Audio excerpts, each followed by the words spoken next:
আমাদের প্রিয় নেতা, আমাদের ভারপ্রাপ্ত চেয়ারম্যান জনাব তারেক রহমানের নেতৃত্বে সবকিছু করছি। তার পিছন থেকে যে যোগান দিচ্ছেন তার সহধর্মিণী ডক্টর জুবাইদা রহমান, তিনি তার যে কর্মকাণ্ড আমরা ইতিমধ্যে দেখেছি, বাংলাদেশে এসেছিলেন, আপনারা সবাই দেখেছেন যে তার কাজ হলো তখনও কিন্তু তার বাসায় শিশুদের নিয়ে কিভাবে পরিচর্যা করা যায়, কিভাবে পড়াশোনা করা যায়, যে মানবিক দিকগুলি তিনি তুলে ধরেছিলেন আমরা জানি সবাই।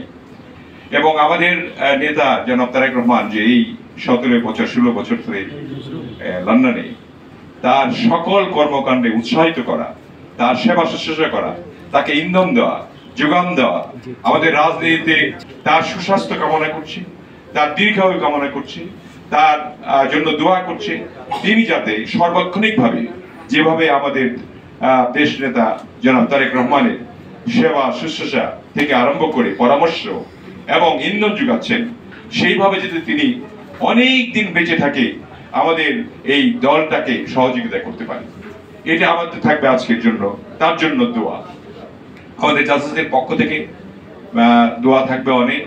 জাসাস কিন্তু একটা শক্তিশালী সংগঠন, সেটা আস্তে আস্তে স্তীমিত হয়েছিল এই বিগত ফ্যাসিস্ট সরকারের আমলে।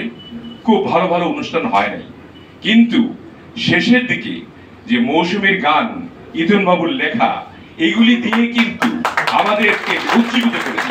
প্রত্যেকটি আমাদের বড় বড় জনসভায় তাদের যে উজ্জীবিত করার যে গান, তাদের যে সাহস, তাদের যে মনোবল নিয়ে যারা নেমেছিলেন, এই জন্য আমি জাসাসকে ধন্যবাদ জানাই। আমি জাসাসের একজন প্রাক্তন নেতা এবং আমি জাসাস থেকে এমপিও হয়েছিলাম, এটা আমি আরেকদিন বলেছি। আমার আজকে ডক্টর জুবাইদা রহমানের জন্য তার সুস্বাস্থ্য কামনা করা, তার দীর্ঘায়ু কামনা করা, এবং তিনি যাতে সার্বক্ষণিকভাবে আমাদের ভারপ্রাপ্ত চেয়ারম্যান সাহেবকে যোগান দেন যেভাবে তিনি এই 17 বছর দিয়ে এসছেন। আগামী দিনের আমাদের রাষ্ট্রনায়ক হবেন জনাব তারেক রহমান, এবং জিয়াউর রহমান পরিবার যখনই যে সংকটে পড়েছে সেখানে যারা যারা সংগ্রামী কিংবা যারা যারা বাসায় তাদের দেখভাল করেছেন, তাদের সেবা করেছেন, তার মধ্যে অন্যতম হলেন আমাদের জনাব তারেক রহমানের সহধর্মিণী ডক্টর জুবাইদা রহমান। আমাদের গণতন্ত্রের মা দেশ নেত্রী বেগম খালেদা জিয়া অসুস্থ ছিলেন, যখন জেলে ছিলেন, যখন স্বৈরাচার তার উপরে আক্রমণ করেছিলেন, যখন জনাব তারেক রহমানকে পঙ্গু করে দেওয়ার চেষ্টা করা হয়েছিল, সেই সমস্ত দুর্দিনের সেই সমস্ত সময়ের কথা মনে পড়লে আমরা আজও শিহরিত হয়ে উঠি। এবং সেই সময় ঘরে থেকে যিনি সবচাইতে বড় সাহস জুগিয়েছেন তাদের, তিনি হলেন ডক্টর জুবাইদা রহমান।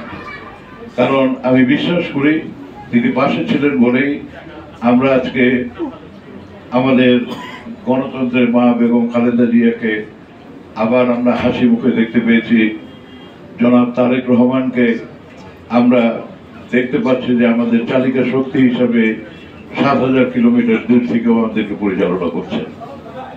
এবং এই সব কিছুর পেছনে যিনি সবচেয়ে বড় সহায়ক শক্তি, তিনি হলেন ডক্টর জুবাইদা রহমান। আমি তার এই জন্মদিনে দোয়া করি এবং আল্লাহর কাছে প্রার্থনা করি যেন ওনাকে আল্লাহ তাআলা সুখ, শান্তি এবং দীর্ঘায়ু করেন। সবাইকে আসসালামু আলাইকুম। উপস্থিত যারা আছেন বিজ্ঞ জনেরা, আর আজকে বিএনপির ভারপ্রাপ্ত চেয়ারম্যান জনাব তারেক রহমানের সহধর্মিণী ডক্টর জুবাইদা রহমানের শুভ জন্ম বার্ষিকীতে আসলে বেশি কিছু বলার নাই। ওনার জন্য শুভকামনা রইল এবং উনি দীর্ঘজীবী হন এই কামনাই করি। অর্থাৎ জুবাইদা ভাবি আমাদের এমন একটা প্রেরণা জুগিয়েছে যে উনি যখন দেশে আসার পরে বাচ্চাদেরকে নিয়ে কিছু কাজ করছে, তো আমার মধ্যে এই জিনিসটা কাজ করছিল মাথার মধ্যে যে আমরা স্কুলের বাচ্চাদের পিছিয়ে থাকবো, পাশে থাকবো। তখন এই জিনিসটা আমি রিজি ভাইকে বলি এবং আমি এটা উজ্জ্বল ভাইয়ের সাথেও শেয়ার করেছি। তো যাই হোক, আমরা এই কার্যক্রমটা করতে চাই, সবাইকে নিয়ে করতে চাই, একসাথে করতে চাই। শহীদ প্রেসিডেন্ট জিয়া রহমানের স্বপ্নটাকে বাস্তবায়ন করতে চাই, অন্য কিছু না। আমরা দেশটাকে গড়বো, মানুষের পাশে থাকবো, মানুষকে পাশে রাখবো। সবাই আমাদের সাথে থাকবেন, দোয়া করবেন। আসসালামু আলাইকুম।